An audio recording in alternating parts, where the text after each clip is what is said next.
Hi, welcome back to Excel Skill Corner. നമ്മൾ ഇന്ന് discuss ചെയ്യാൻ പോകുന്നത് how to analyse performance with conditional formatting. പലപ്പോഴും നമുക്ക് പല ഡാറ്റാസ് കിട്ടാറുണ്ട് കമ്പയർ ചെയ്യാൻ വേണ്ടി. ഇപ്പോൾ എക്സാമ്പിൾ ഇതൊരു സ്ക്രീനിലാണ് 2015 ആൻഡ് 2016 ഡാറ്റ. ഇതിൽ നമുക്ക് കമ്പയർ ചെയ്യേണ്ടത് ഇതിൻ്റെ ഡിഫറൻസ് തന്നെ, വേരിയൻസ് പെർസെൻറ്റേജ് വൈസ് അല്ലെങ്കിൽ നമ്പർ വൈസ്. അതേപോലെ റിപ്പോർട്ടിംഗ് നമുക്കൊരു ഇതിൻ്റെ കണ്ടീഷണൽ ഫോർമാറ്റിംഗ് ആയിട്ട് ഒരു ഐക്കൺ കൊടുക്കണം, ടൈംസ് ഡൗൺ ആർ അല്ലെങ്കിൽ അപ്പ് ആരോ കൊടുക്കണം. ഇത് നമുക്ക് എങ്ങനെ വർക്കൗട്ട് ചെയ്യാൻ പറ്റും? അപ്പോൾ ഇവിടെ നമുക്ക് കാണാം 2015-16 ഡാറ്റ ആണ്. അപ്പോൾ എനിക്ക് വേണ്ട നമ്പർ വേരിയൻസ് ആണ്, ദാറ്റ് മീൻസ് 16ലും മൈനസ് 2015 വേരിയൻസ് നമുക്ക് ഫോർമുല ചെയ്ത് തന്നെ കാണാം. ഇവിടെ മൈനസും പ്ലസും കാണാം. ഈ മൈനസും പ്ലസും നമുക്ക് എങ്ങനെ കണ്ടീഷണൽ ഫോർമാറ്റിംഗ് വഴി നമുക്ക് ഐക്കൺ ആക്കാം. കണ്ടീഷണൽ ഫോർമാറ്റ് ക്ലിക്ക് ചെയ്യുക, ഇവിടെ ഐക്കണിലെ ഡയറക്ഷനിൽ കാണാം.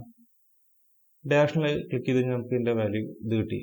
പക്ഷെ നമുക്ക് വേണ്ട രീതിയിലല്ല ഇവിടെ വന്നിട്ടുള്ളത്. അപ്പോൾ നമ്മൾ മാനേജ് റൂൾസിൽ പോവാം.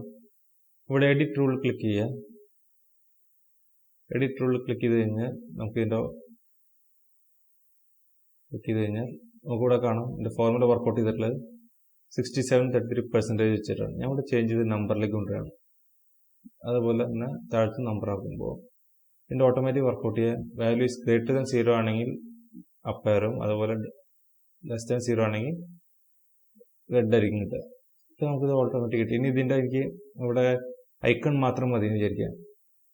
അതേപോലെ ഇത് കണ്ടീഷണൽ ഫോർമാറ്റിംഗ് നമുക്ക് പോകണമെന്ന് വെച്ചാൽ ഡൈനാമിക് ആയിരിക്കും. ഇത് ഐക്കൺ മാത്രം മതിയാണെങ്കിൽ വീണ്ടും കണ്ടീഷണൽ ഫോർമാറ്റിംഗ് വരെ മാനേജ് റൂൾസ് ക്ലിക്ക് ചെയ്യുക.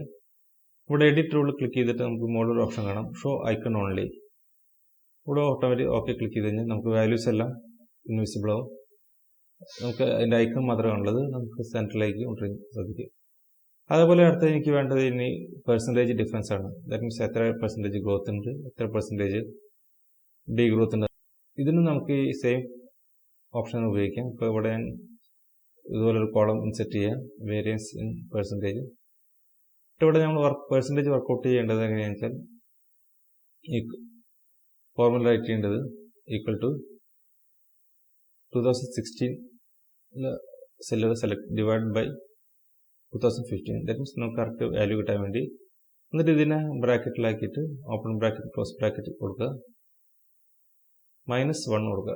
ദാറ്റ് മീൻസ് നമുക്ക് കറക്റ്റ് വാല്യൂ കിട്ടാൻ വേണ്ടി. അപ്പോൾ നമുക്കിവിടെ 0.00 കിട്ടും. ഇതിന് പെർസെൻറ്റേജിൽ കൊണ്ടിട്ടുണ്ടെങ്കിൽ ജസ്റ്റ് ഇത് കൺട്രോൾ D കൊടുത്ത് ഫോർമുല ഡ്രാഗ് ചെയ്യുക. അത് കഴിഞ്ഞ് ഇവിടെ നമ്പർ ഓപ്ഷനിൽ വന്നിട്ട് ഇവിടെ പെർസെൻറ്റേജ് ക്ലിക്ക് ചെയ്ത് കഴിഞ്ഞാൽ ഓട്ടോമാറ്റിക്കലി പെർസെൻറ്റേജ് ആയിട്ട് വരും. അപ്പോൾ നമുക്ക് കാണാം ഇവിടെ ഡൈനാമിക് ആയിരിക്കും, കാരണം ഇവിടെ വാല്യൂ ചേഞ്ച് ചെയ്യുന്ന ബേസിൽ ഇവിടെ ചേഞ്ച് ചെയ്തുകൊണ്ടിരിക്കും. കണ്ടീഷണൽ ഫോർമാറ്റിങ്ങിൽ വന്നിട്ട് നമ്മളിവിടെ ഐക്കൺ സെറ്റിൽ ഇതുപോലെ ഡയറക്ഷൻ എടുക്കുക. ഇവിടെ ക്ലിക്ക് ചെയ്തുകൊണ്ട് നമ്മൾ കണ്ടീഷണൽ ഫോർമാറ്റിങ്ങിൽ മാനേജ് റൂൾസിലേക്ക് വരാം. മുമ്പ് ചെയ്തപോലെ മാനേജ് റൂൾസിൽ വന്ന് എഡിറ്റ് ഫോർമുല ഓപ്ഷൻ ക്ലിക്ക് ചെയ്യുക. ഇവിടെ നമുക്ക് പെർസെൻറ്റിന് പകരം ഫോർമുല ഓപ്ഷൻ കൊടുക്കുക. ഫോർമുല കൊടുത്തിട്ട് നമുക്ക് ഇവിടെ ഫോർമുല റെഡി ചെയ്യുന്നത് when value is greater than equal to 0 ആണെങ്കിൽ ഗ്രീൻ എംബ്ലം വരും, ഗ്രീൻ അപ്പ് ആരോ വരും. അതേപോലെ തന്നെ വീണ്ടും നെക്സ്റ്റ് ഓപ്ഷനിൽ പെർസെൻറ്റിന് പകരം ഇവിടെ ഫോർമുല കൊടുത്തിട്ട് ഇവിടെ നമുക്ക് ഇതുപോലെ തന്നെ ഗ്രേറ്റർ ദാൻ 0 ആണെങ്കിൽ ഡൗൺ ആരോ വരും. ഇവിടെ ഓക്കെ കൊടുക്കുക. ഇത് ഓക്കെ കൊടുത്തു കഴിഞ്ഞാൽ നമുക്ക് ഓട്ടോമാറ്റിക്കായിട്ട് പെർസെൻറ്റേജ് വാല്യൂ ഇതേപോലെ തന്നെ സെയിം ഇതിൽ തന്നെ വർക്കൗട്ട് ചെയ്യും. ഇപ്പോൾ നമുക്ക് ഇവിടെ ഓട്ടോമാറ്റിക് കാണാം ഇതേപോലെ തന്നെ ഡൗൺ ആരോ അപ്പ് ആരോ ആണ്. ഇതിൻ്റെ ഐക്കൺ സെറ്റിൽ നമുക്ക് വേറെ ഇതിലും കൊണ്ടുവരാൻ സാധിക്കും. നമ്മളിപ്പോൾ കണ്ടീഷണൽ ഫോർമാറ്റിൽ വരെ വീണ്ടും മാനേജ് റൂൾസ് സെലക്ട് ചെയ്യുക. മാനേജ് റൂളിൽ ക്ലിക്ക് ചെയ്ത് കഴിഞ്ഞാൽ എഡിറ്റ് റൂളിലേക്ക് വരിക. ഇവിടെ നമുക്ക് ഒരുപാട് ഓപ്ഷൻസ് ഉണ്ട്. ഐക്കൺ സെറ്റ് ഏത് മോഡലാണെങ്കിൽ കൊണ്ടുവരാൻ സാധിക്കും. അതേപോലെ തന്നെ നമുക്ക് ഫോർമാറ്റ് സ്റ്റൈലും ചേഞ്ച് ചെയ്യാൻ സാധിക്കും. ഫോർമാറ്റ് സ്റ്റൈൽ ക്ലിക്ക് ചെയ്ത് കഴിഞ്ഞാൽ ഡാറ്റ ബാർ എന്നൊരു ഓപ്ഷൻ കാണാം. ഡാറ്റ ബാറിന് ഒരു സിംഗിൾ കോളത്തിന് തന്നെ ചേഞ്ച് ചെയ്യാനുള്ളതാണ്. ഇവിടെ നമുക്ക് ഓപ്ഷൻസ് കൊടുക്കാം, ഏതൊക്കെ പോസിറ്റീവ് ആണെങ്കിൽ ഏത് കളർ വേണം, നെഗറ്റീവ് ആണെങ്കിൽ ഏത് കളർ വേണം. ഞാൻ പോസിറ്റീവിന് ഗ്രീൻ കളർ കൊടുത്ത് ഓട്ടോമാറ്റിക്കായിട്ട് ലിസ്റ്റ് എടുക്കുന്നത് നെഗറ്റീവിന് റെഡ് കളർ ആയിരിക്കും.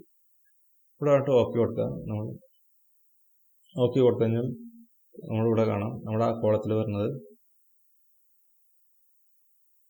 പോസിറ്റീവ് ആയിട്ട് ഫിഗറിൻ്റെ അവിടെ ഗ്രീൻ കളറും അതേപോലെ തന്നെ നെഗറ്റീവിൻ്റെ അവിടെ റെഡും കിട്ടും. ഇത് വളരെ ഈസിയാണ്. നമുക്ക് ഒരു റിപ്പോർട്ട് പ്രസൻറ്റേഷൻ അതുപോലെ തന്നെ പല റിപ്പോർട്ടിംഗ് ഫോർമാറ്റിനൊക്കെ MIC റിപ്പോർട്ടിംഗ് വളരെ യൂസ്ഫുൾ ആണ്. അതേപോലെ വാല്യൂസ് ചേഞ്ച് ചെയ്യാൻ ബേസ് ചെയ്തിട്ട് ഇത് നമുക്ക് ഇതിൻ്റെ അതും ഐക്കണും ചേഞ്ച് ചെയ്തുകൊണ്ടിരിക്കും. ഫോർ എക്സാമ്പിൾ നമ്മളിവിടെ വാല്യൂ ചേഞ്ച് ചെയ്യണം.